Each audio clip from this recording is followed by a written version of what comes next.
Limbdi PHC સુથરવાસા ખાતે TB મુક્ત ભારત અભિયાન અંતર્ગત ચાલી રહેલી 100 દિવસની સઘન ટીબી નિર્મૂલન ઝુંબેશ દરમિયાન પોર્ટેબલ એક્સ-રે દ્વારા કુલ 190 લોકોના એક્સ-રે કરવામાં આવ્યા।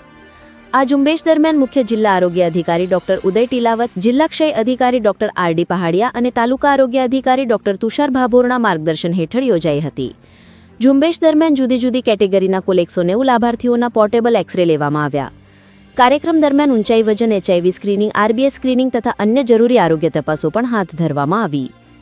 આ સમગ્ર કાર્યક્રમ સુથારવાસા પ્રાથમિક આરોગ્ય કેન્દ્રના medical officer, taluka TB supervisor, lab technician, PHC male supervisor, female supervisor, CHO, MPHW અને આશા બહેનોના સક્રિય સહકારથી સફળતાપૂર્વક પૂર્ણ થયો હતો। લાભાર્થીઓને ટીબીના લક્ષણો, લેવાયેલી કાળજી અને સમયસર નિદાન કરાવવાના મહત્વ અંગે વિગતવાર માર્ગદર્શન આપવામાં આવ્યું હતું। રિપોર્ટર દીપેશ ચૌહાણ, લીંબડી।